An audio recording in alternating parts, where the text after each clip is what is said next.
Hello and welcome to 2 Pints of Maggots and a Packet of Hooks, the fishing podcast. We are now in the grips of autumn as I currently speak to you. Now the wind is blowing an absolute hoolie outside. The leaves are changing colour, but that has not stopped the fish biting. As I look through the weekly magazines and also the monthly ones, we can see that there are tons and tons of fish still being caught.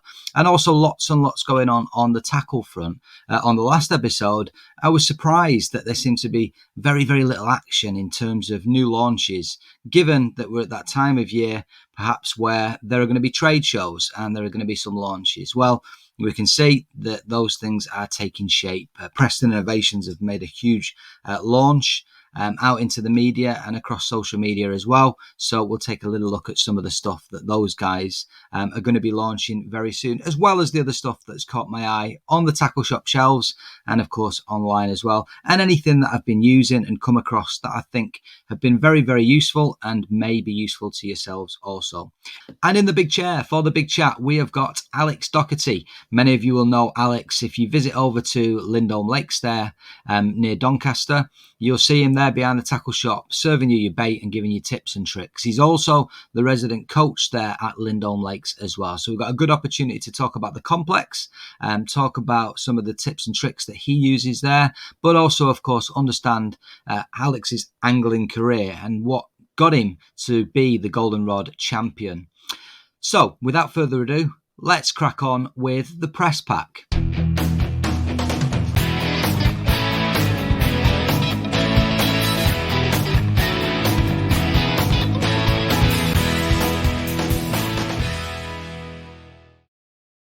Okay, let's dive straight into the press pack, and it's actually going to be quite short and sweet on this episode because normally we look through the features in the monthly mags and anything in the weeklies as well, and we sort of highlight some interesting articles, tips and tricks that the experts are passing over and sort of point you in the right direction as, you know, what might wet your whistle in terms of having a little read and a peruse. But this time round, I think there's a few, or two specific stories that are pretty disturbing, if anything, and I wanted to focus on them really. Looking at this week's Angling Times, one thing I did notice as I flipped through the pages was, of course, predator season has kicked off with aplomb, that is for sure. Headed up really by a fantastic fish. Doesn't say the venue, just says a Wessex River, but a guy called Nathan Edgell, 31 pound 10 ounce pike, brilliant. Loads of double fish coming out here then everywhere, and we expect that as the weather starts to get cooler and the predators start becoming more and more active and putting on weight, ready to spawn sort of late winter, early spring. So that's good for those anglers that listen into the podcast who maybe pack away the course gear, the match gear throughout the colder months and then switch over to a bit of predator angling. It could be the time now to start thinking about making that switch. But the two stories I was alluding to, the first one has been all over the national press, and that is around this, I guess, a vote from the government and the House of Lords around the discharge of raw sewage into our river systems and natural waterways.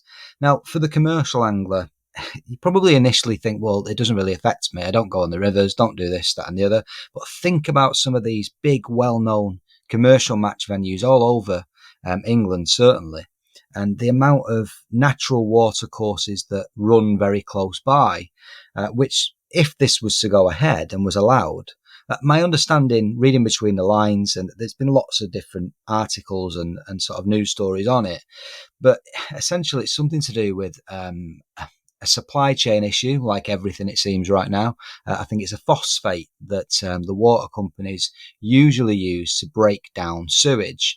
And because that is lacking in supply, they've asked for a dispensation to essentially allow raw sewage into our waterways, which is utter hypocrisy, where you've got a government that's forcing this green agenda, which we know it's needed, but whether it's being done the right way, I'm not too sure. You know, get rid of your gas boiler, have a heat pump, you know, make sure your home's insulated, all at your own cost, etc., etc. You know, get rid of your combustion engine car and you need to have an electric one by X year. And fuel prices rising like crazy, petrol prices almost driving people off the road, if you pardon the pun. So all this is going through, and there's no help from the government. There's no tax relief on any of those items.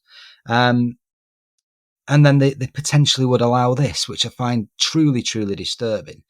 Now, the Angling Trust lobbied their members for in turn asking the membership to then lobby their MP. I certainly did. I dropped my MP a note to say, how on one hand can you say that we're leading the way on saving the earth, and on the other hand, allowing our water companies to put, to allow raw affluents into our water system. So it's complete hypocrisy.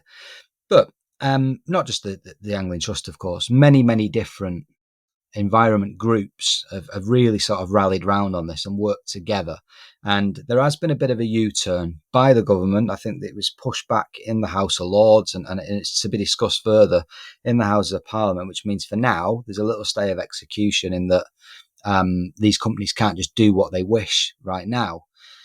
So I think that's a real worrying sign that, after all these years of hard work, cleaning up our water systems, which are still highly polluted in many respects, just the fact that, perhaps a flick of a switch, we're short of a product. Oh, okay, do what you want to do. It's just not on whatsoever. So we'll watch that very, very closely with interest as it plays out. So in terms of these commercials, which I just mentioned a minute or two ago, I can think and reel off a number of venues that, you may well fish that very, very close to these types of venues. So Mayville Arford, it's got the River Severn running by. It's flooded into the lakes many, many times. So imagine if there was sewage in that respect. Barston has river running right by the side of it. So that's a couple of Midlands venues. I can think of numerous ones in my area because I'm surrounded by drains and dikes, and there's enough problems with, sort of over abstraction and sort of phosphates off the farm fields, but that's nothing like this raw sewage that's being discussed there. The Trent, I can think the A1 pits, which are just literally across a field away. They regularly flood into the pits as well as the river. So there's many venues where it's a big problem. Is this sort of thing? So it affects all of us. So I would say keep your eye on this story because it could run and could ultimately end up affecting our fisheries moving forward. And the second story which caught my eye, which is again very, very disturbing, it's this Natural England, this organisation that just seems to be cropping up more and more and having an impact on angling clubs and associations and just sticking their nose in really into areas that I'm not too sure that they are the most educated on. So in this instance, it's a potential barrier that's been pushed back a couple of times in the past by angling clubs, by the Environment Agency themselves, but has now apparently been given the go-ahead. And this fish barrier is to be placed on Hoverton Broad. Now, recently come back from my very first trip to the Norfolk Broads, and I was blown away by the beauty of the place. I really was, and just how many anglers were down there. This was early September, and I read with interest that apparently the angling economy on the Broads is worth around £100 million a year, which is staggering. The amount of anglers that go down there to combine a relaxing break as well as doing a bit of fishing as well. And my understanding of I'm no expert on the Broads whatsoever, but reading these articles, and the Angling Times covers it really well this week, is that this would stop a major migration route for bream specifically. And of course, bream are very well known down on the Broads.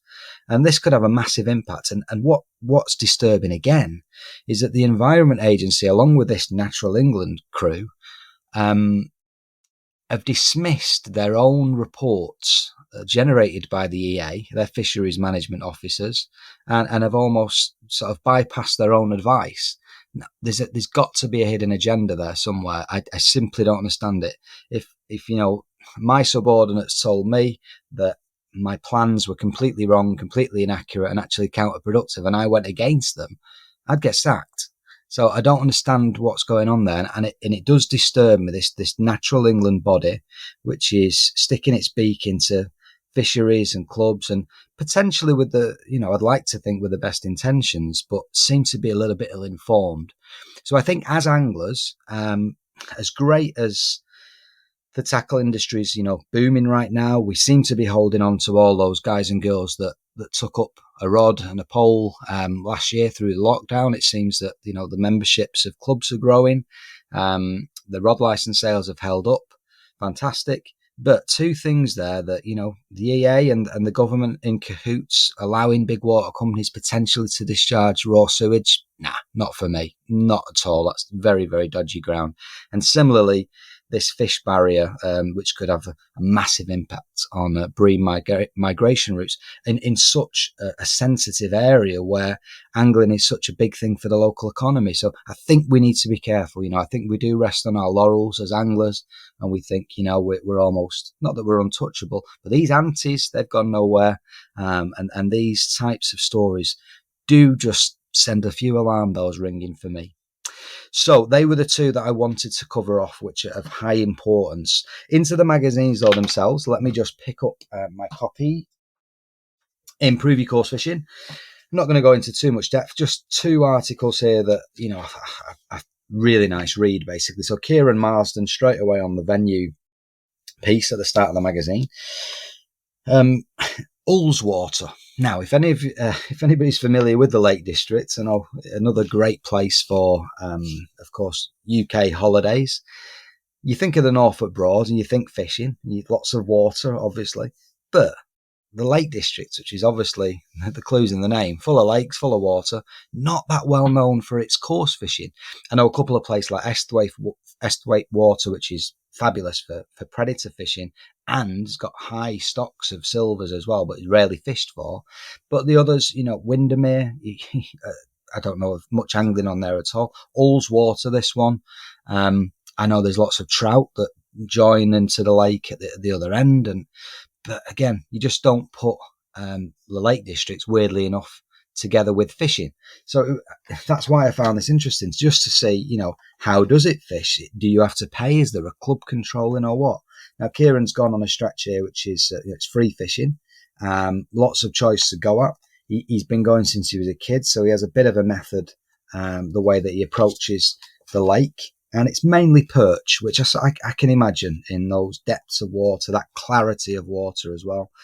Trout, as I mentioned before, of course, there's eels, pike, etc., and also roach. Now, it looks on this, the curse of the camera's perhaps kicked in a little bit, and he didn't have a great day, but conditions weren't brilliant, bright and clear, and the water, obviously, clarity is very, very clear up there too. But it's a good approach, and something that if I still lived in the Northwest, I'd certainly be tempted on my next trip to the Lake District to pack a rod, that's for sure. So that was a nice article. It's just, I never would have thought of fishing Ullswater. Drove past it numerous times, but now I know. And the next one is Tony Curd, and he is visiting. Now, I know this venue is very, very well known, full of fish. It's the Wold Farm Fishery Pursuits, Northamptonshire. Lots of features are done on there, lots of tackle testing, because you're going to get, your string's going to get pulled on there, that's for sure. But what he has done here is he's targeted the silvers on, I think it's called the Moat Lake, just with two simple baits, hemp and tares. So something that we would normally associate with fishing rivers, for roach, he's doing it on a still water on a commercial venue. And the net of fish he puts together is stunning. Lovely red fins. He even catches a number of barbel as well. On light-ish tackle, balanced tackle, sort of, point 13, 14 mainline, point 11, 12 hook lengths, 18's hook, 4 to 6 hollow elastic. Just nice balanced tackle, which allows you to get everything in that you might hook. And that's definitely, perhaps not now, as we're going into the water clarity drops out, and I wouldn't want to risk it through the autumn and winter. I'd probably stick to my usual, little nuggets of chrome and pinkies or maggot approach. But certainly it's something I'd be really interested in fishing. I imagine a soft tear could perhaps imitate the likes of an expander, but might be a little bit more robust. So yeah, I just thought that's something I'd like to try one day. So a couple of articles there from Improve Your Course Fishing.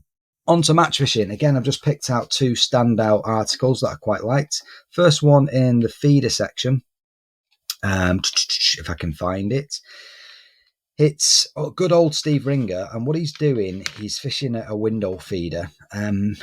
And it's not actually the tactic that has caught my eye. He's gone on to Packington Summers there in the West Midlands, and he's been given permission to fish one of the carp syndicate lakes, and that's what intrigues me.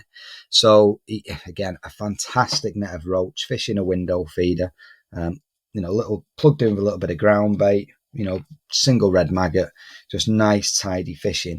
But what intrigued me about the article, of course, is that he's fishing a carp water, and I think that's the one that I find more interesting, is that these carp syndicates and these lakes, that if you can get on them somehow, the silverfish sport is, going to be phenomenal. I've seen 60, 70, 80 pound bags of silvers from the likes of Boddington, which in general is, most of the people that fish in Boddington are targeting those big carp that live in there. So, think of a venue close to you where perhaps it's it's mainly targeted by the sort of carp fraternity, if you like, that will ignore the amount of silvers. And these silvers are really packing on weight with all the discarded, boilies and detritus that's passed through from the carp. So, yeah, that's one. There's a place near in my region called Bain Valley Fisheries, and I've only fished it the one time, but it sort of pings my mind when I read that, because that is heavily targeted by carp anglers. And I know that there's some huge shoals of bream that are untouched and actually seen as a bit of a nuisance for the carp anglers. But I imagine as well, amongst them bream must be some really good roach and hybrids also. Second thing, actually, it made me laugh, this one. It's just, I mentioned it on the last podcast, and I know it's difficult for these publications, but Matchfishing seems to have a history of this. So Jordan Hall, bless him, fishing away there, make it pay with paste. Monk Hall Fishery absolutely hammers it, as you would do when it looks to be mid 20 degrees, probably towards the end of June. Again, another article that's completely irrelevant for the October edition of Matchfishing. I don't understand. They may as well have just kept that back until next summer, because that doesn't work for me. I read it and it was a nice article, but I'm not going to be fishing paste now until, at least sort of May or June next year. And then the other one that caught my eye was in that the pole fishing part was Glen Picton, a place called Burley Fields Lake, which is down in Cheltenham. And again, if you're like me, I love fishing for carp, of course I do. But what I like is mixed bags. Every time the float goes under, you don't know what it's going to be. I love fishing chopped worm, maggots, pinkies, casters, and that's basically what Glenn does here. He's got a bit of a sort of a sweet fish meal based ground bait mix that he fishes over the top of. He puts together this wonderful net of skimmers, roach, perch, just, my perfect sort of fishing. So if you like that style of fishing, as we're now coming very much into the midst of autumn, these tactics would suit you well. So, as always, loads of stuff to read in there, some great stuff. But I wanted to focus on those first 2 pieces, that, the sewage piece and the damming of a very important migration route. I mean, if you flip that around, can you imagine something like that happening in Ireland, where angling tourism is such a huge thing, and then all of a sudden, whatever the equivalent is of the EA over there just say, no, we're going to block that there at this time of the year, and no fish are going to be able to migrate through the locks and through the system. It just wouldn't happen. So how it's being allowed in one of our most important angling areas in Britain, no idea. Anyway, I've made my point on that. So now, as we've been talking about fisheries, I think it's a fantastic segue into the next section, which is, of course, the big chat.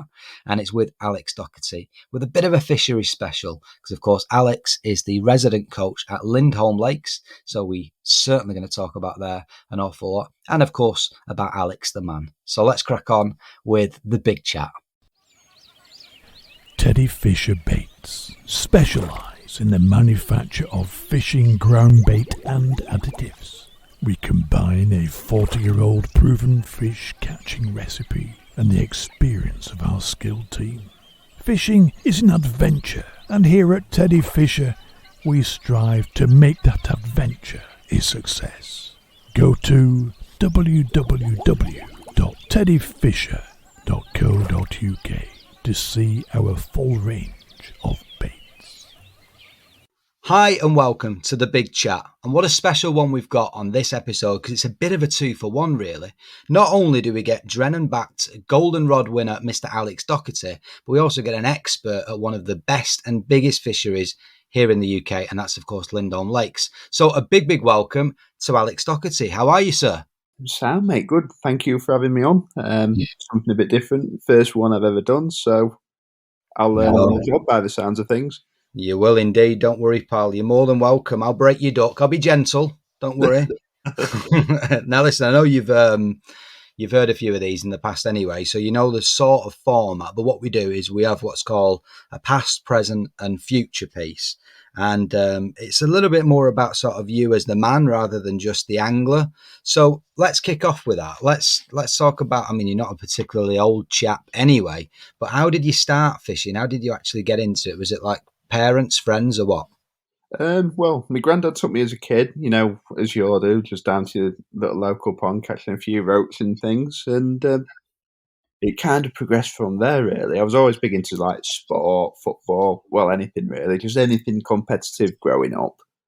And then it sort of got to a point with football where it was like, you know, you're playing with lads. Some lads weren't interested, and like, you know, people want to do their own thing. So for me, I'm always really competitive with things. So I just went my own way and sort of went in the direction of fishing. It all kind of stemmed from there, really. As I got into it a bit more,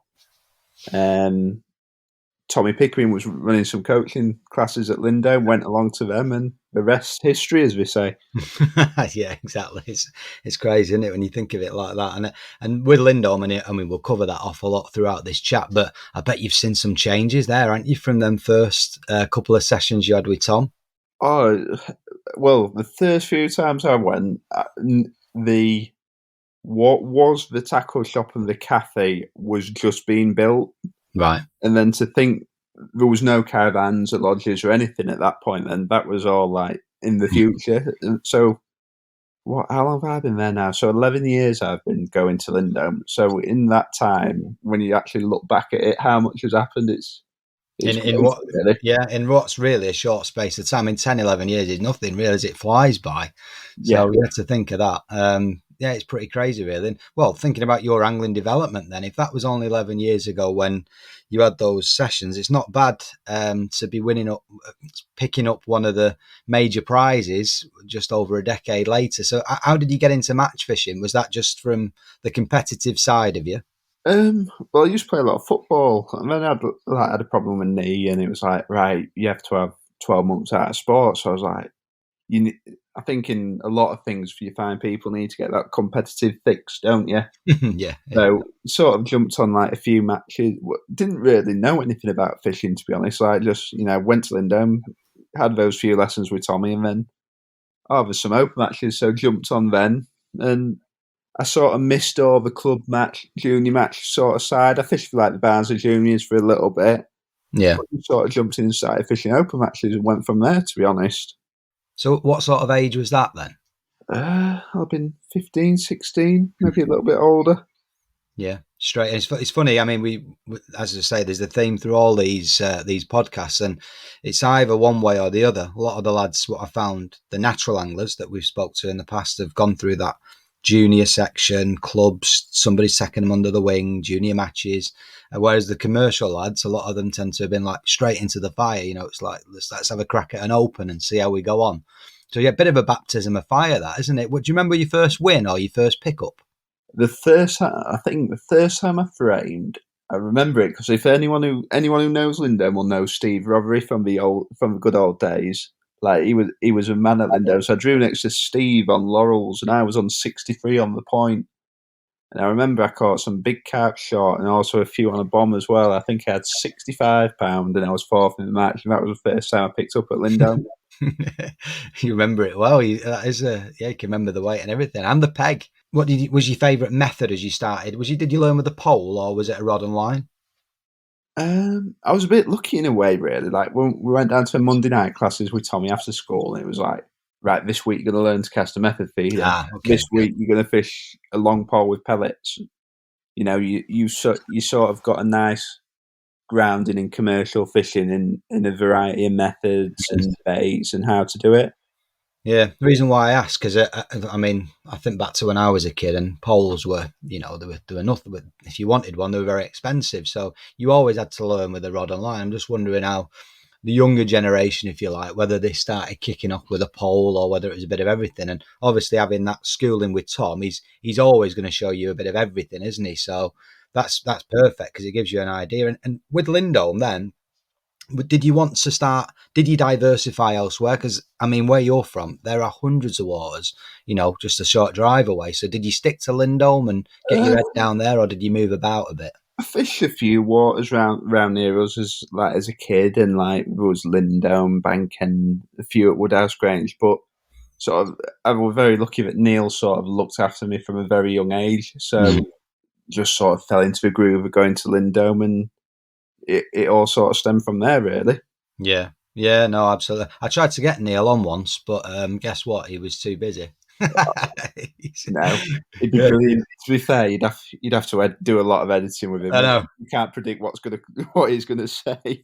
I know, and we tried to stick between an hour and a half, and I reckon it'd have lasted a wee bit longer than that. So yeah, but you've had some brilliant stories out of him. I know, unbelievable. So that's good. That's interesting, and the way that you started, and with obviously Tom, you know, putting you through your paces there. So thinking about coming up to a bit more modern, if you like, how did it start with you? Said Neil looks after you. Was that just a case of, you know, weekend job, riddling maggots and whatnot? How did it sort of turn into I guess it's your career, isn't it? You started working in shop full time. Now you got your coaching. What was the evolution of that? Well, I suppose it just started like anyone, really, like a bit of a Saturday job. Odd Saturday, Sunday through summer, you know, when it was busy, just to give Neil an hour and a hand in the shop. Yeah.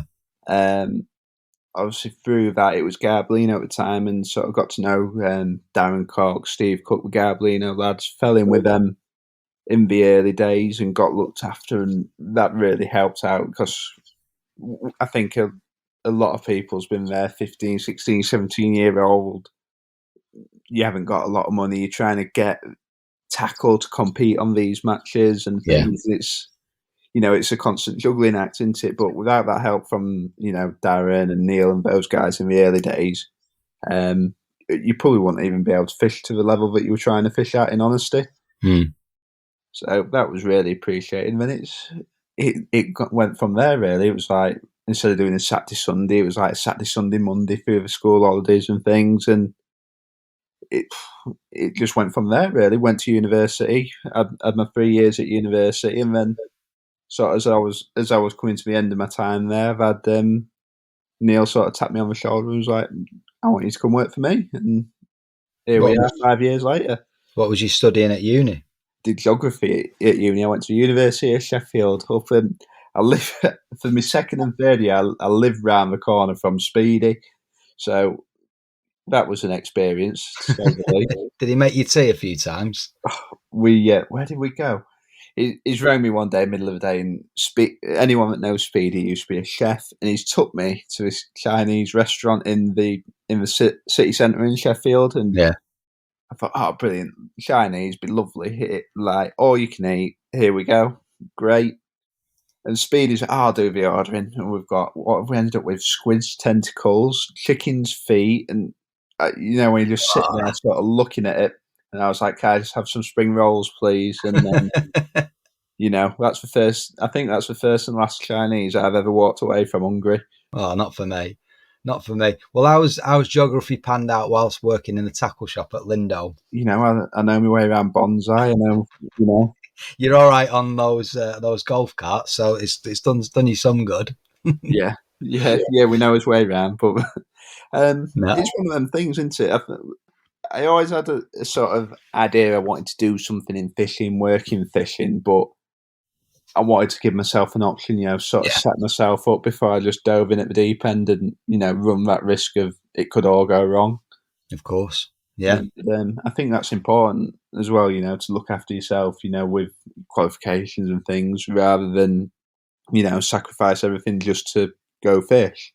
Yeah. I mean, it's we all love it. We'd all love to do it more. But for somebody that lives and breathes it in the shop at weekends of an evening doing your coaching, whatever, you got to be careful it doesn't consume you too much, I guess. So, yeah, no, I get it. And it's always something that, I mean, that's my game. I work in travel. So geography is my thing. Do you know what I mean? It's like, if I didn't have traveling as an outlet, then yeah, I'd probably go a little bit spare. So good choice, geography. I wish I'd have done it at uni, to be fair, but good. Well, I've got a couple of things down here, a couple of notes that I made as well.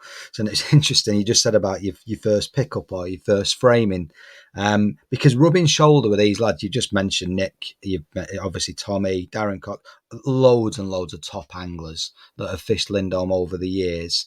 So it must have been a good grounding for you. Who would you say is that? These are my questions, by the way. I've got some listener ones for you later on, if you don't mind. Who would you say has been the biggest influence fishing wise on you then? In terms of someone to learn from, Yeah, tips, tricks, sort of really picking things up off, or you just thought, it sticks in your head. In the early days, I've got to say Tommy and Speedy, I owe to them massively. Like the amount of time I spent on the phone to them, just picking their brains and stuff. I must have done my head in really. So I apologise for that. All the hours on the phone to Speedy, and but to be honest, everyone's great with you over the years. Obviously, you sort of become a bit of a familiar face at the fishery. You get to know people, and you can. Yeah. And even now, I walk around and the carp anglers will be on loco, and you'll be like, "Oh, what bait you using? What flavour? Whereabouts?" Because one of the best things we've had in the last few years, the deepers, the mad for them. It's like, oh, just chuck it over there. Everyone talks about this bar over there, and we're like, oh no, there's no bar there. But if you go over here, it'll drop off to this. You still find you're learning stuff now, even though we sort of lived and breathed the venue for the last 10 years.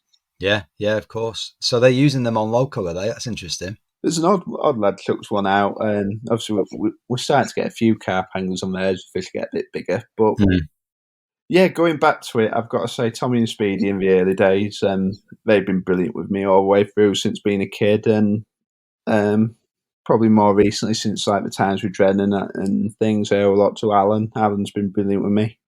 Yeah, and loads of people. You take things from everyone, don't you? Or even local lads who come on the opens and things.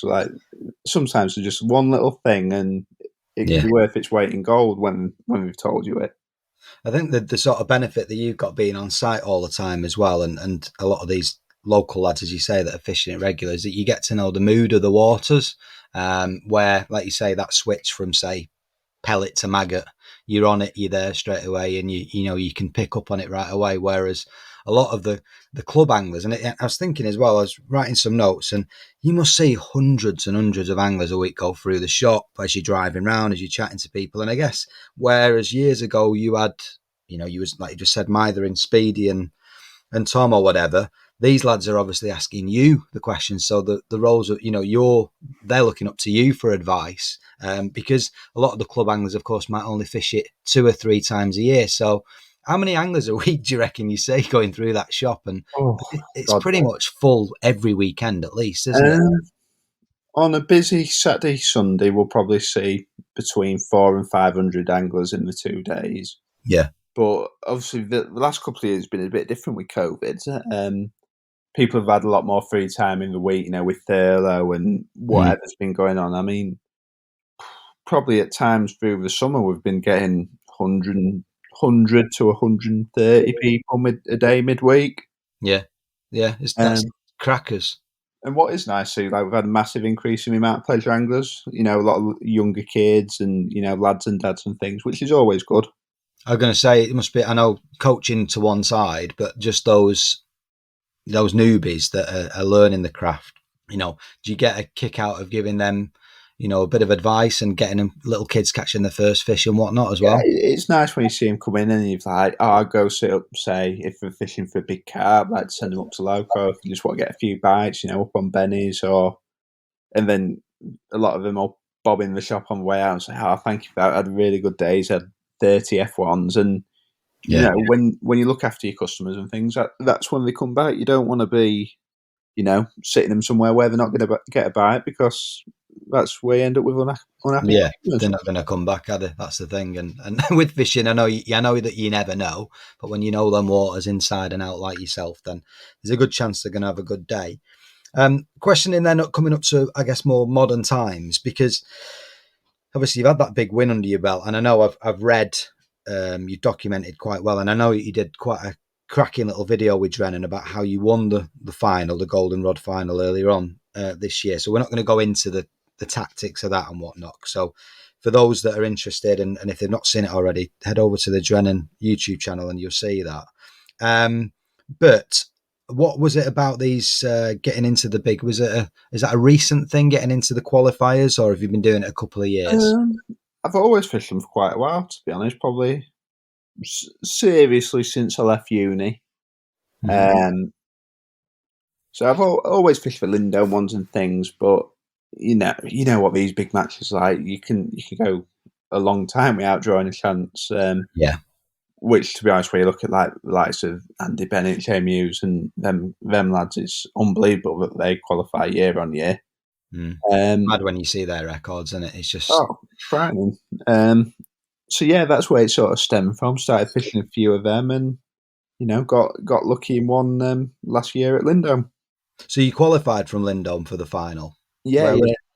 Which lake was that off of? I was on Laurels, peg 37 I was. So I had a nice day, caught a few down the middle.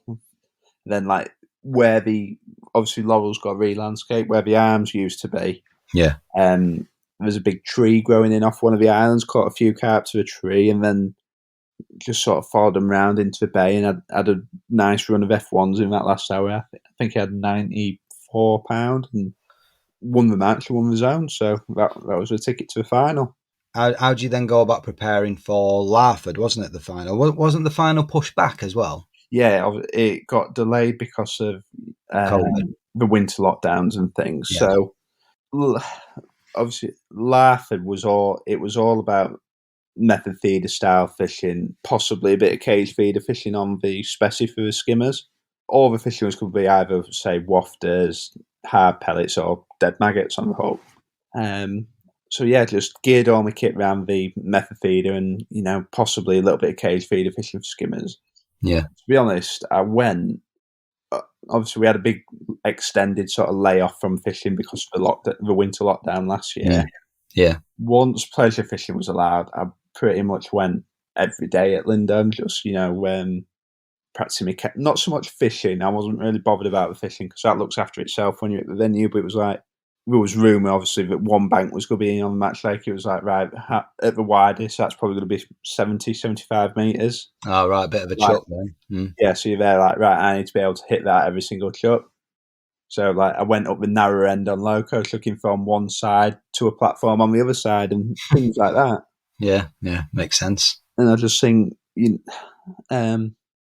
because as well, it's not a style of fishing we do every day. Like, I'm not sort of an out-and-out feeder angler. I try to do a bit of everything, Yeah. Pole, feed, well, all-round commercial fishing. I just thought I really wanted to put the time in to make sure I was up to scratch with it. It's one of them as well, I think, where fit carp are carp, right? F1s are F1s, skimmers are skimmers, if you like. But I think getting your tackle right is key. You either kick yourself, you'd have got all the way down there and you did not put that prep in, especially when you've got, those waters on your doorstep that you know so well. So no, it makes sense. Do you think that it gave you an advantage in that final as well, that you felt ultra prepared? Yeah. Oh, the hooks and stuff I tied for those 2 days were ridiculous, really. But for me, it was more sort of confidence in the kit, i.e. like the longer rods, the shock leaders, casting off a shock leader. When you don't do it every day, it takes you a bit to, feel comfortable with it. Doing it a little while, getting my head around it, and it was just nice to sort of get in tune with your kit more than anything.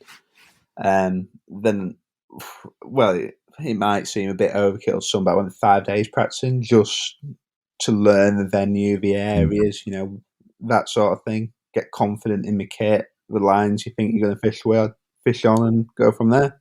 Yeah, no, it makes sense. I like it. I mean, apart from obviously your home water, if you like, Lindholme, what other venues are you are you familiar with, or are you fans of? Where do you like? Do you enjoy to get away from the venue to try other places now and then?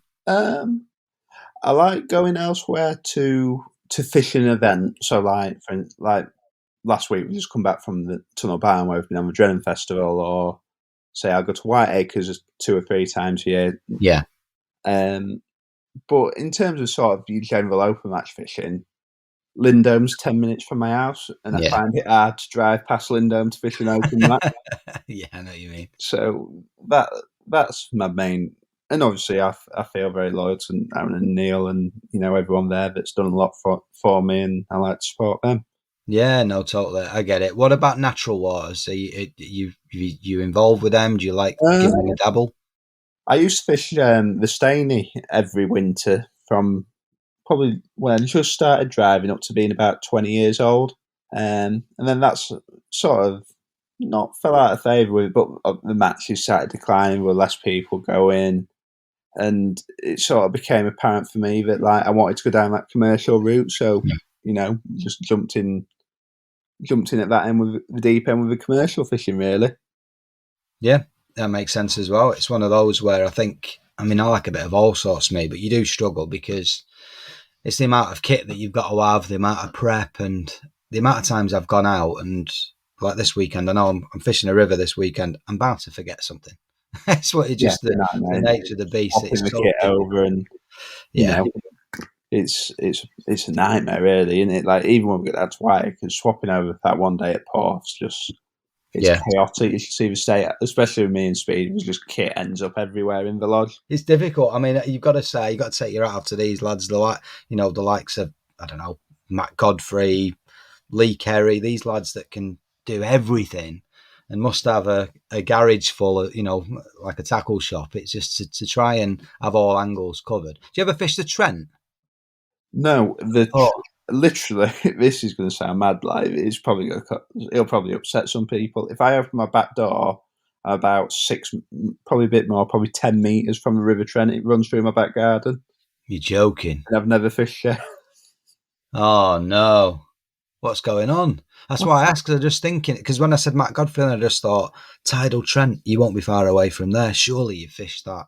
No, it's literally in my back garden. Oh, no, Alex, you've got to get your Uncle Tommy to take you down there and get you a great big barbel. The amount of times me and Maze cut the trees, about level over the bank and pre-baited it, and then you're round fishing all day, you come home, it's 5, 6 o'clock, you just think, I just want to sit on a settee for a night, I just want to have an hour. I guess so, because of course, for those that listeners that don't know, of course, your missus is a great angler herself as well. So I suppose when I said before about being consumed with fishing, if you're working all the time and you're in the, you're talking about fishing, you're selling the gear, and then when you come home, probably the last thing you want to do is start thinking about fishing again, like you say. So difficult one, like you said, balancing act. I always think, I wouldn't mind taking my missus fishing and, share something together. But it's a word of warning, don't do it. The bait bill is horrific. The bait bill? Oh, the amount of casters I have bought for her to blast in shallow this year is ridiculous. You got to tell her that pellet's working, then, haven't you? It's cheaper. Yeah. Now tell me, actually, speak about bait. So Dynamite Baits, you've been with those guys for how long have you been with them? Fair few years. What will that been? That'll be my 3rd year of university, I think. So that'll be 6 years now I've been with Dynamite. Yeah, Dynamite. So back you as well, just like you said before, whereas previously Garbolino, now with Drennan as well. How much does bait give you confidence for how you're approaching a peg or approaching a different area? Because I know you have some set mixes that you stick to, don't you? Yeah, to be honest, I'm probably a bit of a nightmare because I hate change. If it's not broke, don't fix it. Yeah. So I'm very reluctant to change off. Probably that mix everyone's heard a million times, green swim stim and marine halibut. I've used that since I was a kid. I used it even before I was sponsored when, Speedy was showing me the ropes. And to be honest, it's just how diverse that mix is for commercial fishing. You can mix it perfect for a method feeder. You can overweight it for in the edge. If you want to fish a paste, you can use a green swim stim for a paste. Yeah. there are a few things that I don't use it for. So, like, say now, I probably opt more towards a milled expander style of mix, bit finer, a bit sort of less offensive, if that's the right word. If a fish aren't really wanting to have a feed, it's a bit more subtle. Mm-hmm. And then my only other mix really is probably a bit of black swim stim if I'm silverfish fishing on a commercial, and then F1 sweet for fishing over wet as a slop or fishing shallow for F1s. Yeah. Do you ever use the cool water versions as well? I mean, I've never used them before. I've used it a bit. If I'm fishing for, say, skimmers or cooking in little balls, anything like that. But very similar to black, just obviously it's a bit more crushed expandery, a bit sweet. But again, not the problem, but the thing with bait is a confidence thing, isn't it? Once you've used something for that long and that amount of years, it's hard to change because you know how it works, you understand how it mixes. You know if you're not getting bites, it's not the mix or anything like that. Yeah, and well, listen, I was using green swim stim 20 years ago, and it worked then, and it still works today. So like you say, you found it works for you with that marine halibut mix, and why would you change it? I just the reason why I asked, I think bait is a confidence thing, like additives. They're not for everybody, but if they make you feel a bit more confident in what you're doing, if you feel that you're a little bit different, doing something different from somebody next door when using fishery pellets, then go for it. I say, I don't see any negative against it at all. Okay, so a few more questions. I'm thinking about back to Lindholme. Questions from listeners, if you don't mind. Just you might be able to answer for them. So is it going to be like the normal? Can we drive on the grass at the weekend? No. Well, we're going to stuff weird and wonderful stuff. So I've got a little note here about your favourite customers, shall we say? No, these are genuine ones, mate, that I'm sure you'll be able to answer. So this first question: 10 new lodges being built on Bonsai, right? I think it's as you drive in. So where the caravans were. Yeah, where all the touring caravans there, they've gone back, and there's going to be 10 new rental lodges for next year. Yeah, so the question is, will the pegging be affected on Bonsai, i.e., just like the lodges on the other side, are they going to have like their own private pegs? No, that's completely separate. There's it's not going to knock any pegs down on Bonsai. Yeah, I think they're going to. I stay away from lodges first. That's Neil and Aaron's domain. But I think they're going to be a bit further back, the rental lodges, and I think they're going to face towards the woods at the back. Right, got it. Yeah, that makes sense. No, it's nothing to worry about with fishing or Bonsai or anything like that. They're all going to be fenced off, so it's going to be secluded.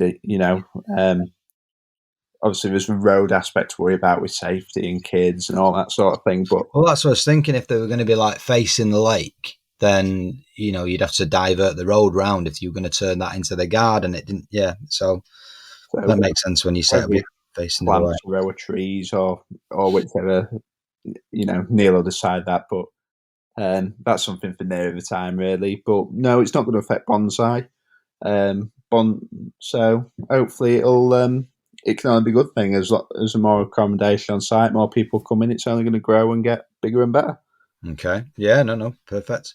Another question: why is Bonsai so green?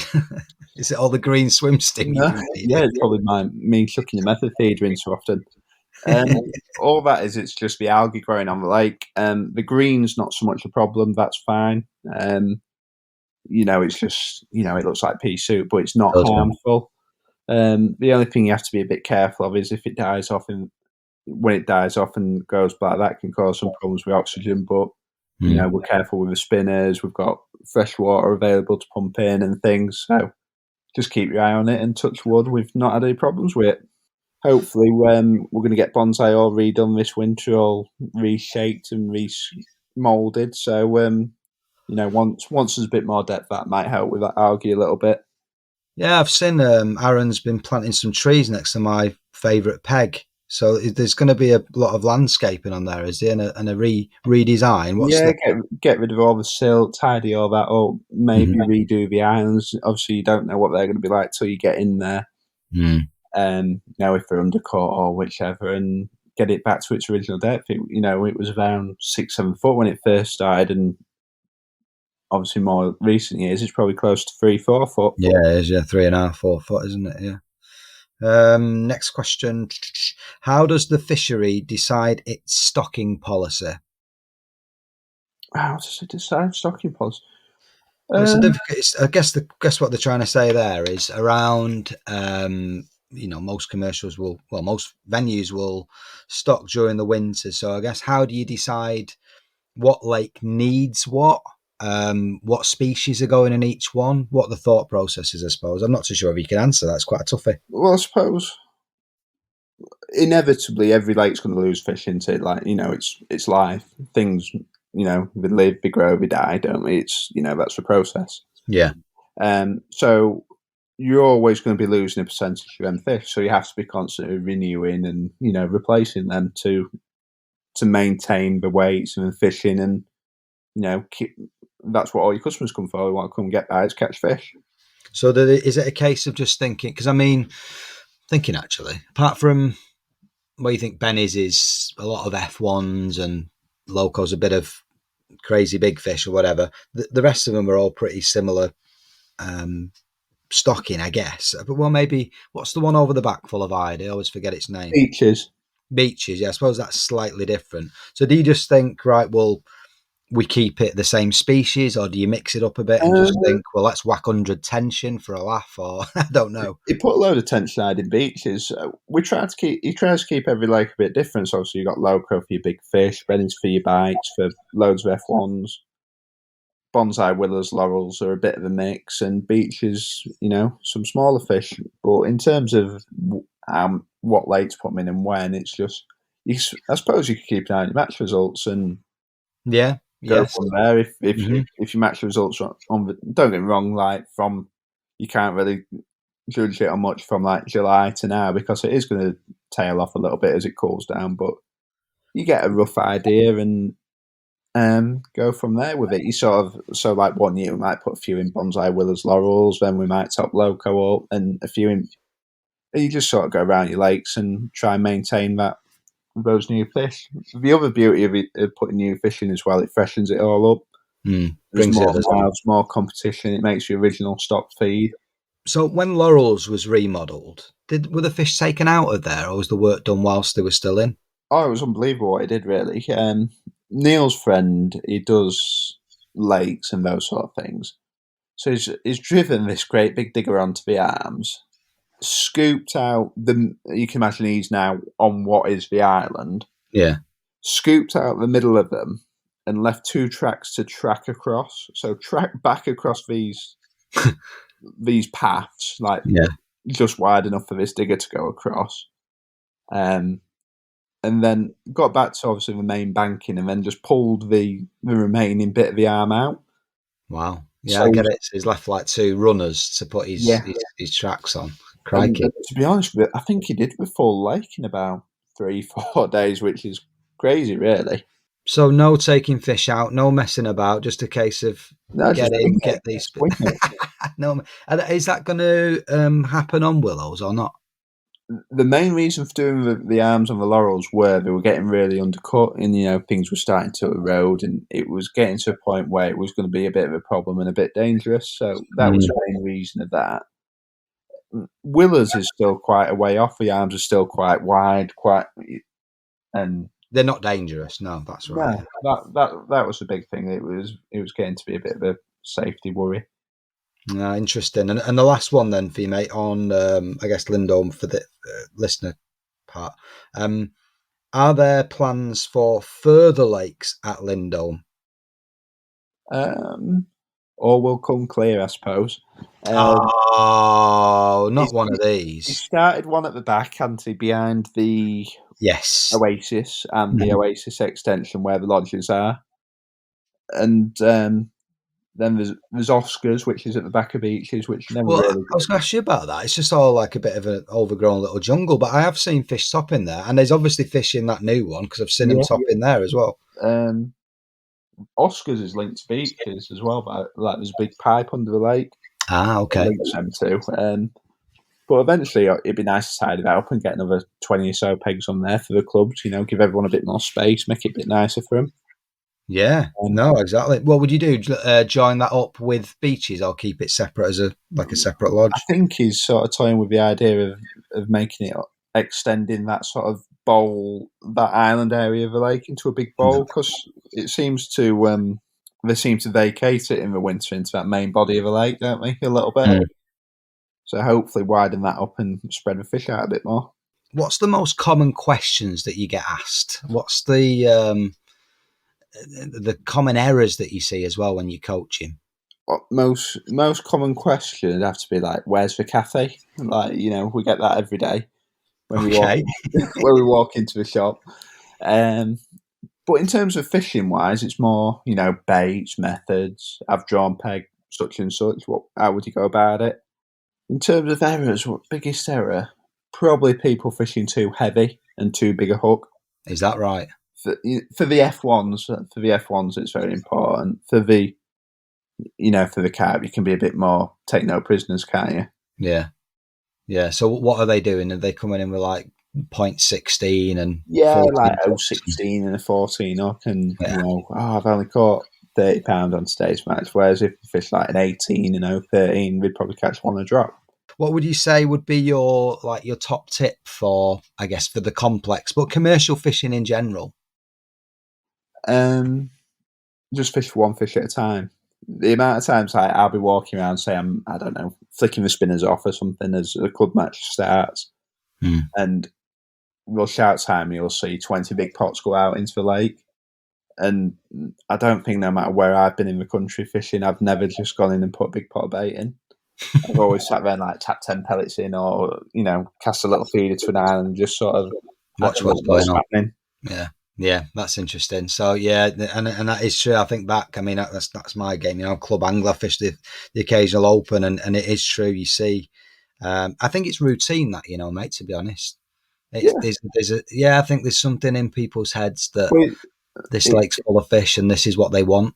Yeah, it's a lot of the more natural venue anglers into. Like, I need to bring them all into my peg and then work out how to catch them. They're there anyway. That's the thing. I think the easiest way of explaining it, Linda, like say you throw a stone in the lake, wherever that stone lands, it's probably no more than a foot from a fish. So you don't need to bring them into your peg. You just feed in to catch one, and then you can feed to catch another. Shallow fishing's a different ball game, but in terms of fishing on the deck and things, you don't need to raft bait in to catch fish. No. Totally agree. I was thinking actually on, I'm not great shallow fishing wise.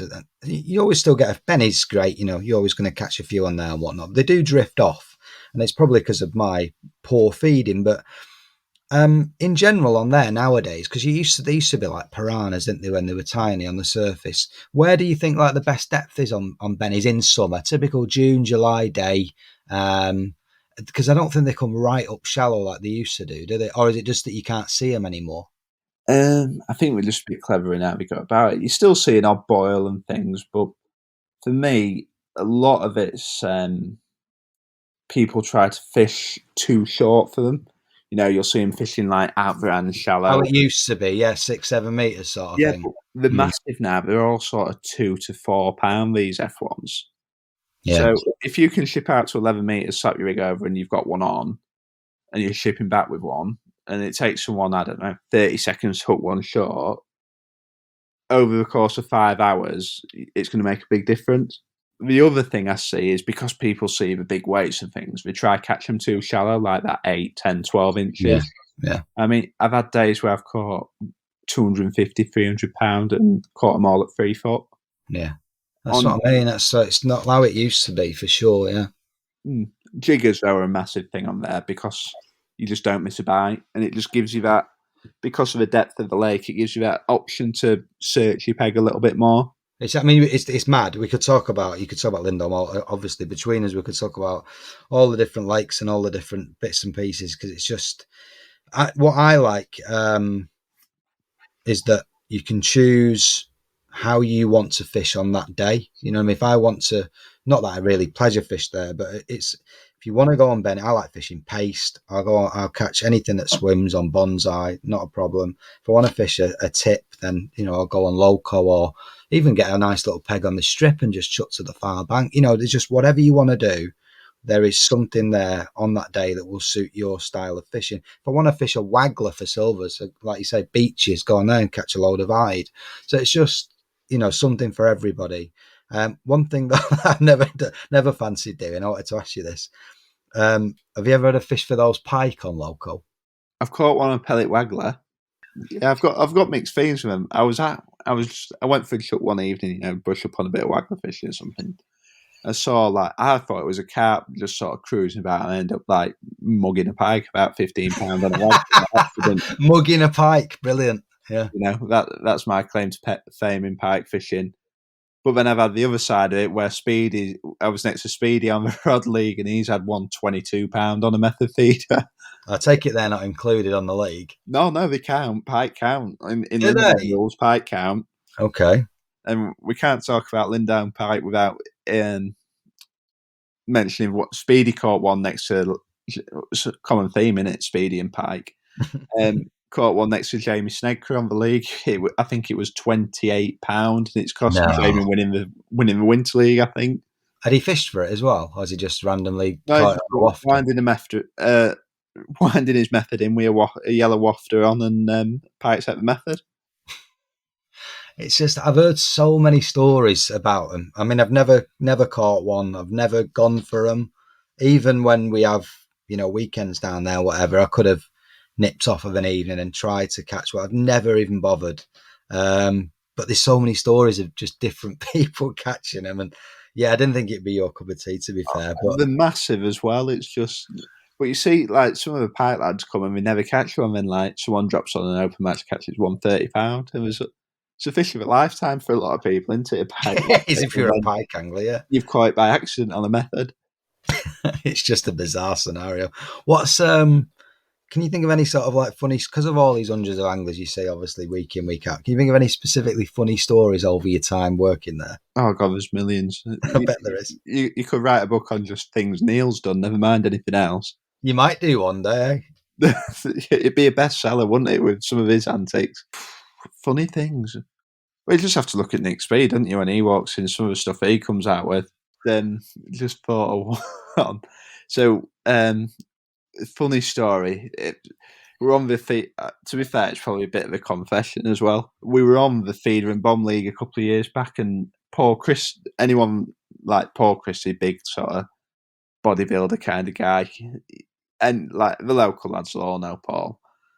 So he's come up and he's gone back to his van to do something. I was next pegged to him, so I've walked up, got his long rod chucked into the middle of loco and clipped it up at about 8 meters. and then got the sand back on my peg. We've shouted time, and no one's moved off the box. So Paul's gone to smack this rod out towards the middle of the lake, where all these carp are topping towards a sunken island. He's hit this clip on this reel. The clip's just exploded. The feeders. It's not snapped the line though, so his feeders hit the clip and come flying back at him. No. Luckily, it's not him. But then everybody sort of collapsed laughing. Luckily, Tommy and Speedy's copped the blame for it because they were behind him and the other side of him. So I got away with that one a little bit, but that was quite a funny thing. And this is your confession now. Yeah, this is me. He don't come as much now, so hopefully I've got away with that one. There must be all sorts like that on these leagues, because you get a lot of the same people. They're that popular, aren't they? You get a lot of repeat sort of anglers fishing them year in, year out. Yeah, but I always like to think it's competitive, but it's also friendly. Like everyone has a laugh. Yeah, that's good. The day you stop enjoying it's the day you should stop going, isn't it? Really, we all like to win and do well and competitive, but ultimately you go fishing to enjoy yourself. You've got one starting next week, a festival, haven't you? Yeah, Monday to Friday. It's our autumn festival next week.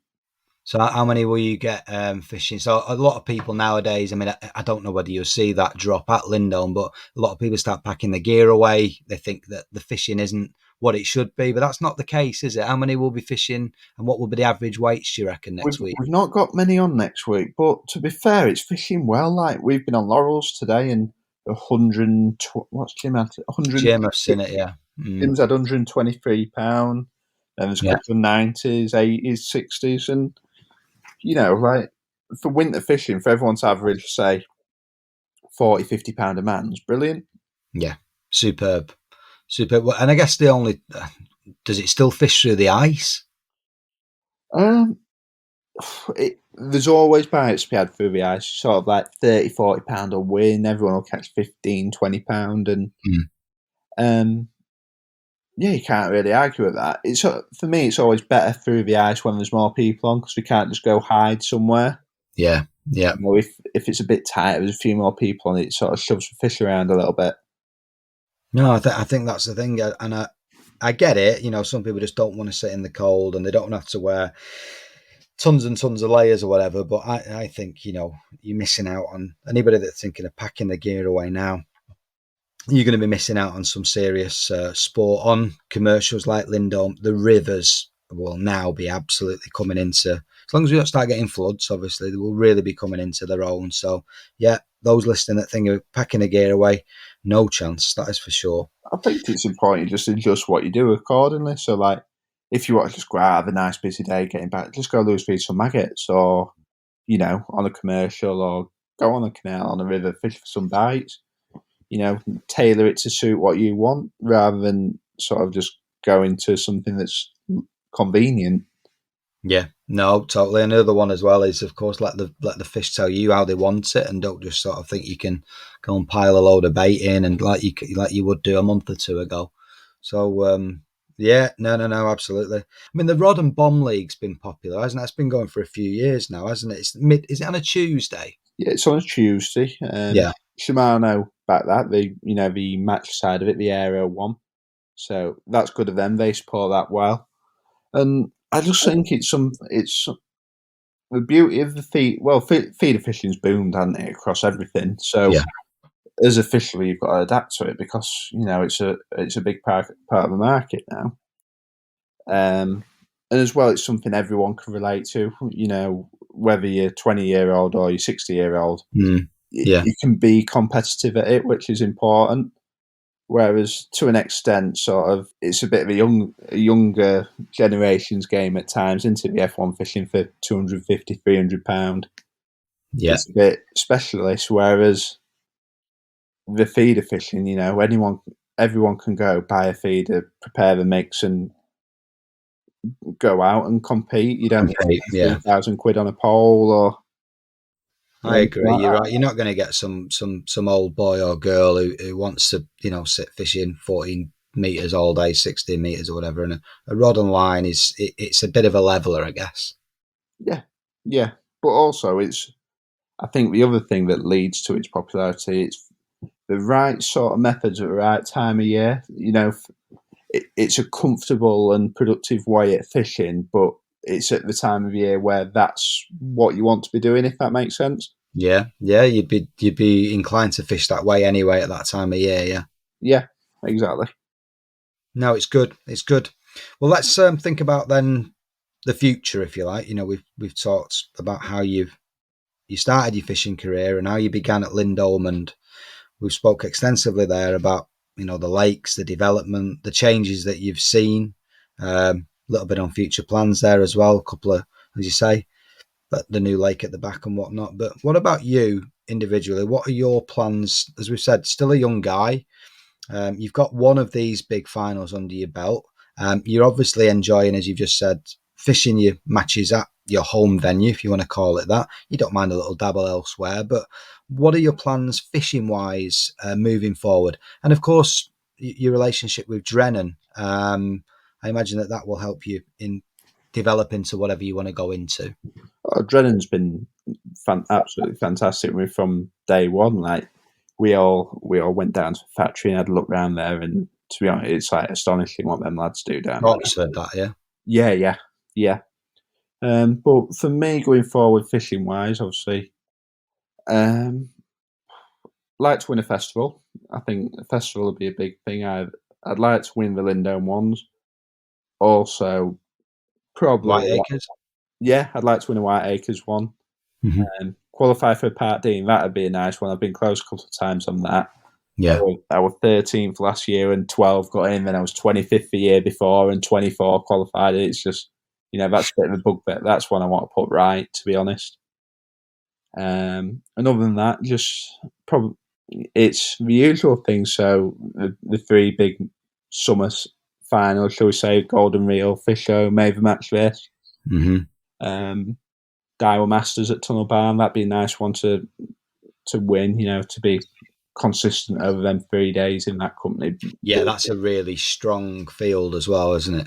Oh, it's ridiculous. It's like you don't know whether you should be sat watching the lad next to you or, trying to beat him. It's like, I enjoy it because I like drawing next to them sort of people because you get that sort of feeling of where you're at and also you take away from it.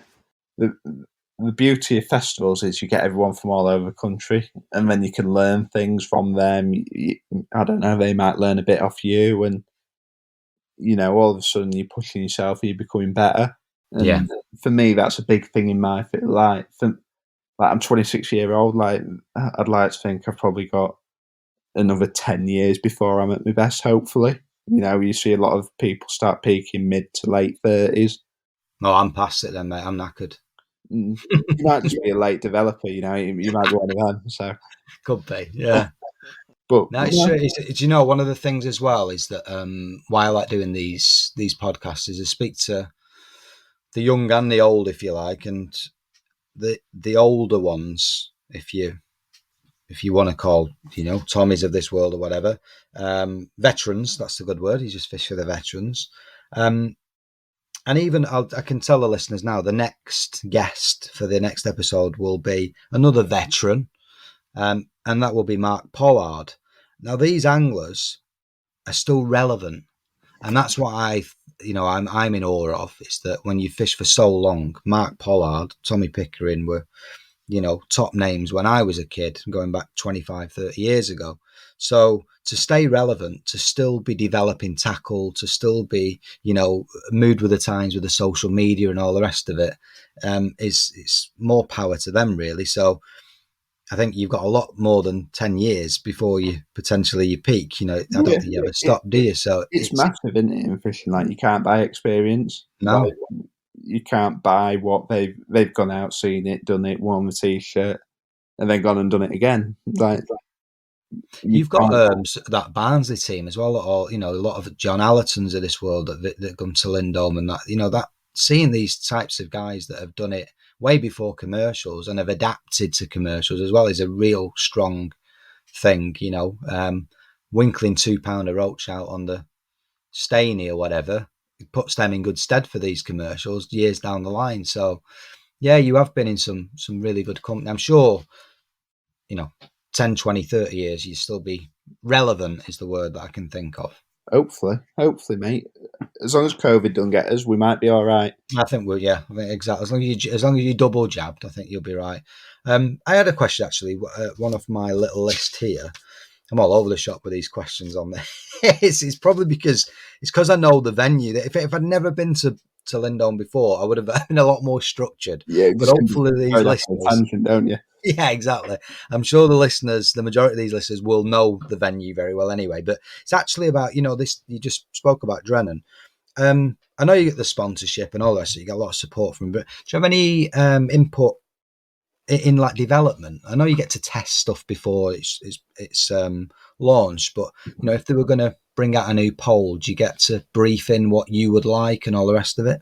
I speak to Alan a lot, and he might ask an opinion and things, but not so much officially. That's like, you've got probably the best angler that's ever lived. Heading up the design and the testing process. So what Alan's done, like, he deserves to be at the forefront of all that kind of thing. But as well, again, Peter, and when you've been and you see the engineering process, and the design that we put into, say, designing a pole float, like, the level of detail they go into it is incredible. Okay, well, do you know what? I've exhausted my questions, and we touched upon it a little bit earlier on about the tips for the venue, but if you were to give one top tip to the listeners, and it doesn't even have to be fishing related, if you want to be go down that road, what would it be? For Lindholme or just in general? In life, Alex, in life. Don't even have to be fishing. Don't be scared to ask questions. Go. If someone's doing something better than you, or they're beating you, or whatever, go and ask. And like in the fishing world, in what we do, everyone's been that person. Like I've been that person. Whoever's been that, I'm probably still am that person. I'm probably do everyone's head in asking a million questions. But that's the only way you learn. And as well, if you can, and if you get the opportunity, go and watch. Like what I found, especially since I've started coaching, and what I see a lot more, I might, you might sit with someone and say, right, I want you to lay your rig in, then feed your bait like this, and blah blah blah.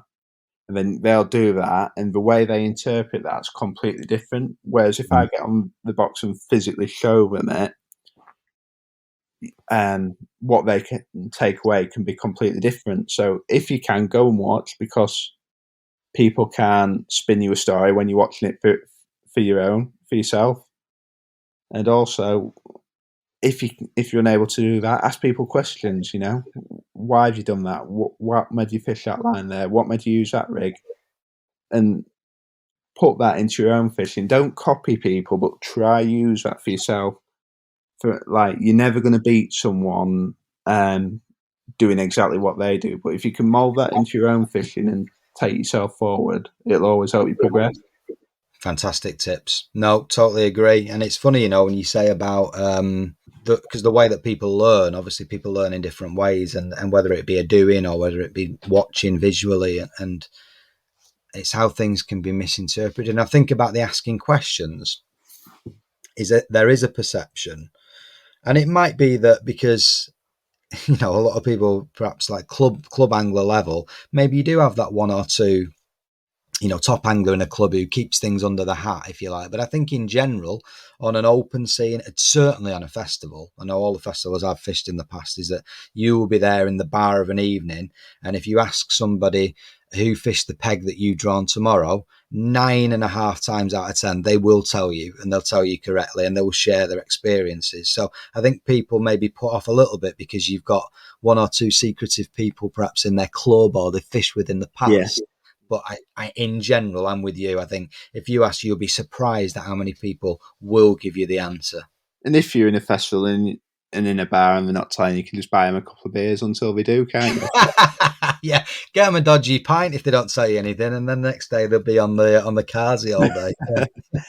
But no, as well, one thing I see a lot, like especially with the shopper, you get, is that, I don't know, Tommy Pickering over there or Alan Scott on, and he's like, yeah, he goes, I don't go ask him. I said, well, right. Just come and speak to him. Like a lot of people's jobs within sort of their role as a sponsored angler is to be helpful. Like if they can show you how to use, I don't know, whatever product from whichever company and catch more fish on it, that for me, that'd be part of my role as a sponsored angler.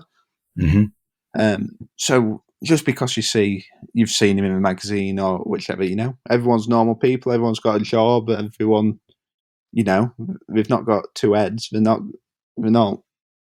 They just happen to be able to catch a few more fish than other people. Yeah, they're just normal people that catch fish. Mm.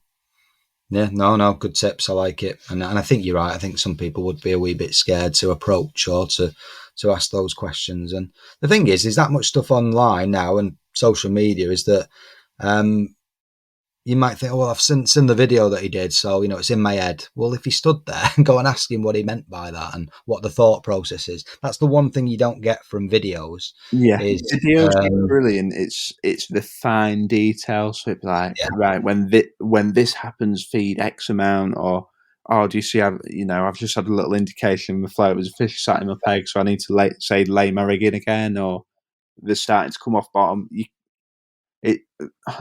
You can't show that on a video because it'll change every single cast. Well, actually, that's a nice way to end. We can finish on your coaching, and because I know you was doing your videos, and I know you started a little channel up on bits and pieces, and it was all linking together and whatnot. How did you find the videos? Because it's hard on your own, isn't it? It's you you might only be fishing for like an hour and a half, but you find by the time you've been fanning around with your cameras and doing your bits and pieces, you're actually probably only getting 50 minutes fishing in. I quite enjoyed doing them, to be honest. It was like, Yeah. That was like a little bit of a release for me. Like, I just got to go fishing for the day and talk about fishing. You know, you don't have to stress about a match result or anything like that. It was just a nice sort of way of doing an informative video, what I sort of kicked along with doing through the lockdowns. Yeah, it's they were good as well. Because it's real time. You know, I think one of them he was on like the end of the spit on Bonsai and 69 or whatever it was. It's like I've never drawn that peg. I wonder how he's going to do it. And it brought things to life. Yeah,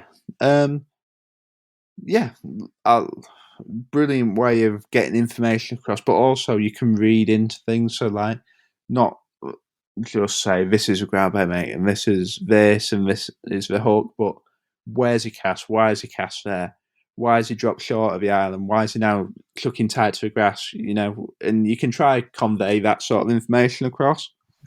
Obviously, I was learning as I was doing them, because like, in terms of anything artistic, or it's not easy, mate. Honestly, yeah.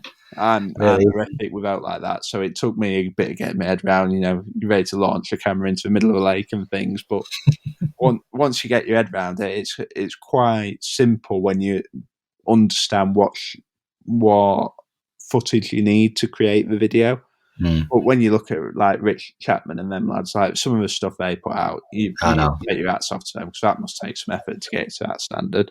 But what about we'll finish on this nice way. So coaching Lindholme Lakes, you are the resident coach. So how do we go about getting you booked up? What do we do?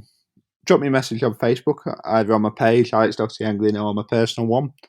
Ring the shop at Lindholme, and Aaron will probably take his commission off of it or something.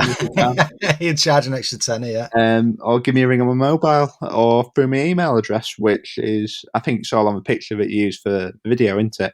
Yeah, it was on the first, on the Facebook page. So it's all on there without wanting to sound, like too much of an advert. But if there's anything you want to know, or even if you're just coming up to the fishery, or you're after some tackle from a shop, anything like that, just get in touch. Well, that's a good point, actually, because you guys sell a lot of gear. So, stock levels up and down. So if you're going to come in... we've just had a lot of stuff land back in, a lot of Preston, Matrix, Drennan, all the new Drennan Lindholme. That's nice. That's going well.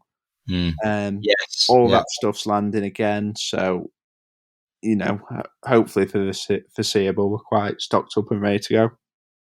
And there we go. So perfect. So if you fancy booking yourselves a session at Lindholme Lakes, is there a specific time that you do it? Is it certain days? Or midweek, generally Tuesday, Wednesdays, Thursdays, to whatever time frame to suit you. If you want a couple of hours, half a day, a full day, whichever. I get some lads and it's like, right, I struggle with my casting. Can I just have a couple of hours with you? Just casting a feeder so I can improve my accuracy on a feeder.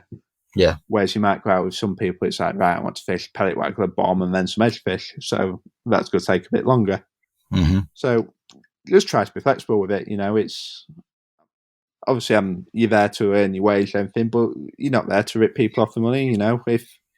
If someone wants to just learn to chuck a feeder, you're not going to say, oh, you need a full day. Like, hopefully within an hour or two, just casting a feeder, you'd like to think you can make a difference to someone's fishing. Oh, fantastic. Good stuff. Well, that's how you can go ahead and book Alex at Lindholme as well. So great chat, Alex. Thank you so much for joining me. I know it's taken a bit of your time out of your own, and for everybody that joins me on these chats, a big thank you. And I hope to catch up with you very, very soon. So thanks a lot. No problem, mate. Hopefully we'll see you down the lake soon. For all your fishing needs, be sure to check out Fishing Evolution. Boasting 2 floors of branded displays, visit our recently expanded superstore at Hadley Road in Sleaford, where we offer a huge range of tackle from all of the leading coarse and carp brands, such as Nash, Fox, Corda, Drennan, Preston, Guru, Daiwa, and many, many more. You can also follow us on Facebook and Instagram, where we share all of the latest news and updates about products available in store. Well, let's have a little rummage around in the metaphorical tackle shed. And there's actually been loads and loads of stuff going on in the tackle world since our last podcast. And it's ironic because I think on the last episode I said, there's not a lot to get stuck into. And this time round it's completely different. And I think I'll kick off scanning around online. So social media wise, I think, first of all, Preston Innovations did a great job of their launching their new kit that's going into winter and continuing into 2022. I thought it was very, very good that they streamed live through Facebook and other mediums at their road show, at their trade show, if you like. You had obviously all the top guys were there demonstrating some of the kit and talking it through in a live capacity, and also pre-recorded for later on. So it was very, very good the way that they did that. And speaking of which, how much weight has Des Ship lost, by the way? I mean, I know he had a bit of a health scare and, well, he's like a new man now. And he was on hand to talk you through some of the range. And as I look through, and it's in a couple of the magazines as well, but I'm just, as I'm talking on the Facebook page of Preston's, and it's non-stop, some of the stuff coming out. So apart from the big items, which we'll discuss in a second, the range of poles, which is called the Superium range, lots and lots of other stuff. There's several lines of clothing that they've released. So their new suit, which is called, I will find it, DFX range. So pretty similar design to the previous range, use of the DF20s, etc. But looks to be a more modern material and more potentially lightweight as well. And on the back of that, of course, going into winter, they've got the winter essentials such as windproof fleece, soft shell jackets, neck warmers, Celsius range, etc. So clothing, all the boxes have been ticked. New pole foot range called the Natural range. I can see there's a numerous shapes in the same similar design to those Des Ship commercial range. So plenty to go out there. Landing nets, it's just like non-stop really how much stuff they've come out with, which is obviously great for them. And so take a look at the Preston range, stuff that they've putting together. If it's not in the tackle shops now, then I'm pretty sure they soon will be. And on my local shop at Fishing Evolution, the clothing range has started to build up now, and I'm sure the rest of the stuff won't be far behind too, in terms of the poles, etc., etc. So Preston definitely caught my eye. Big tick in the box for them. I thought it was a great little launch that they did, utilising social media also. Next up, if you are in the market for a new seat box, I didn't expect MAP to be launching anything at this time of the year, but my understanding is that this is a range of boxes that should have been out earlier on this year, for whatever reason, supply chain issues or boats stuck in canals, who knows. They've done the Z30 and 36 Elite boxes, Mark II versions, so nice light powder coated frame on the Elite Mark II box, on the Z36 should I say. There's two new H-frame versions as well, so the H30 and the H36, so that more canal style, or for those that like to travel a wee bit lighter. Prices for the H30 light starts about 380 RRP, and I think the retail price on the MAP Z36 Elite, let me just find, Mark II, about 650. Very, very similar to the previous, to the Mark I version, but when you look at some of the reviews online, and it hasn't gone out there with huge fanfare, perhaps because it's a wee bit late. There's a few unique differences on these boxes, so could be something that you're in for the market, but boxes seem to have come all at once with the Daiwa range, the new Guru one earlier on in the year. Now we've got our new MAP ones, the latest Matrix versions. So there's a lot of seat boxes of choice out there. You know, for me, I've been thinking about this. I am always debating a new seat box. I just need to give mine a good wash. But I like, and I would be tempted if a company come out with something similar, is that old school deep base with the drawers and the side drawers on the top, like an old ASI, that style. I had a Daiwa 150 a few years ago. It didn't really work out for me, which is that sort of style, because it was quite a small profile. I found the seat was quite small, and I'm not a big guy, and my backside was hanging over the edge, so anybody bigger than me would have really struggled. So that wasn't the one for me. But nobody really makes anything like that. There was a Browning one that was out a couple of years ago that may have ticked a few boxes. I always remember years ago Daiwa did a Boss box, and it's that style that I'm really interested in. But yeah, it's all about Z frames and sort of welded frames nowadays. That just there's no call for that style. I'm just more of a traditionalist, I guess. Anyway, so that's seat boxes. The map one may catch your eye if you're in the market for a new high-end seat box. Moving on to the magazines then. So that's a little bit social media out of the way and stuff that I've seen online into Improve Your Course Fishing, because they do a good review of these Preston poles that I've just touched upon. So it's called the Superium range. And let me just find the correct page. There's a mixture actually of sort of all-round poles, if you want to call it that, and carp ones and margin ones. So the range, it starts with the X10, the Superium X10, which is a 13 metre, RRP of 5699. 569.99, all the way up to the top of the range, which is the Superium X90, which retails about $3,000. And in between that, you've got sandwiched as a margin pole, a carp pole, 16 meters. But I think the one that catches my eye for a price point, and I think will be the best seller, is the X50. So 16 meters, RRP of 1,349.99, and this is going to come in that mark where I guess it's going to be your club anglers up to occasional open anglers, and probably more selling in more volume around that sort of, let's try and have a think, that MAP 501 range, or a Matrix number 3 pole, Garbolino UK 3, around those sort of price points. So 1-3. For me, I look at this packages I don't believe to be that competitive compared to some of these other ones. If I think to be something like a Daiwa G90, it'd be a similar price point as well. You get two match top kits, 2 F1 kits, and 4 carp kits. So 8 kits in total. But in reality, those 2 match kits, unless you're fishing naturals quite a bit, sometimes commercial anglers don't string them through. So in reality, it's probably 6 kits, which I don't think is a massive package. But hey ho, the price point looks good, and Tony gives it a really good review as well. He tested the X10, and then he sort of moved up to the X30. Used the X20 as well, and then obviously went up to the high end as well. So he's tried different ones, fishing for silvers as well. So it looks like he can do a bit of everything, which is great. Good all-round pole. Match fishing. Let's have a look what we've got here.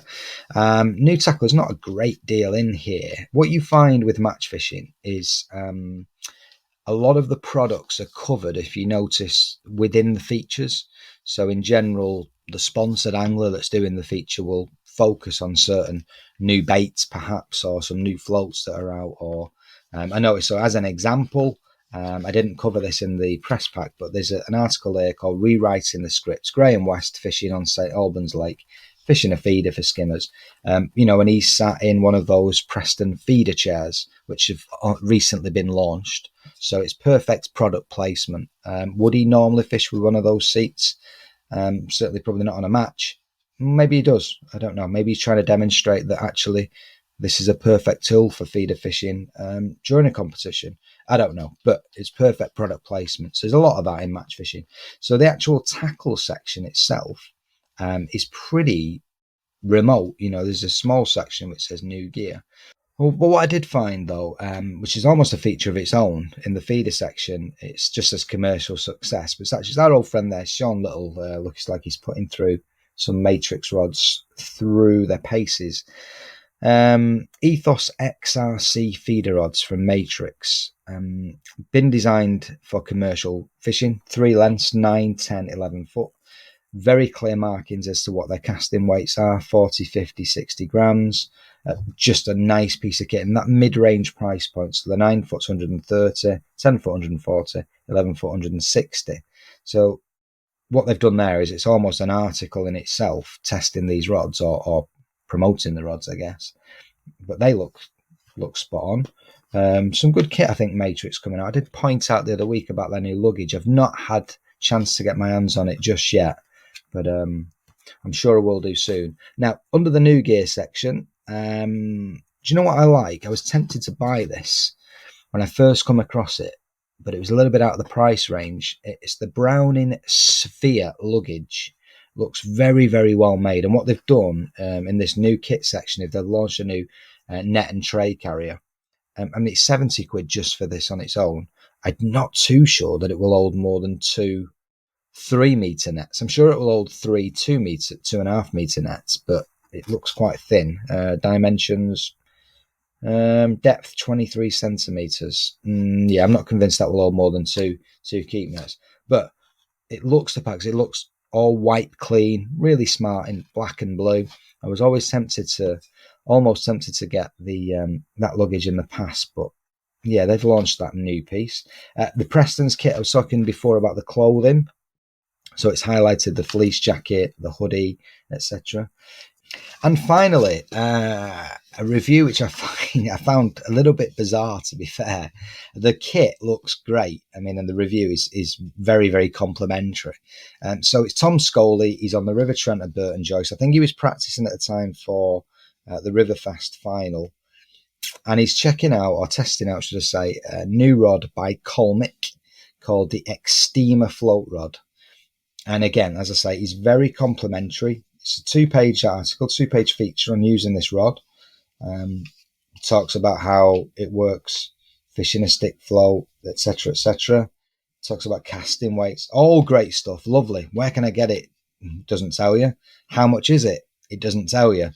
So a little bit of a strange review in that, okay, Tom Scully said it's great. Well, fine. But nothing about when it's released, where to get it from. I'm sure every comic distributor will have it, but no price. So yeah, that was the last bit of tackle that I spied in Matchfishing magazine. But that's about it for the tackle shed, and that is it for the show for this episode. Hopefully you enjoyed the big chat with Alex. He's a great lad, and if you are heading your way to Lindholme over the next few months, or even next summer, you might have a break planned there, then yeah, absolutely pop in, see Alex, and maybe book yourself up a coaching session as well, and he'll put you right, that's for sure. And if you've not been to Lindholme, then what's stopping you? It certainly is, in my opinion, one of the premier match fishing venues, and in general, holiday venues to combine with fishing in the UK. It's got everything that you need. It's a fantastic tackle shop. It's got a brilliant restaurant with a pub on site there as well. And the accommodation, well, some of those lodges, what more do you want? Overlooking some of the beautiful lakes, watching the sunset in a hot tub just after you've had a day's fishing. So yeah, get yourself to Lindholme Lakes as well. So thanks for listening, and I look forward to speaking to you all again on the next episode.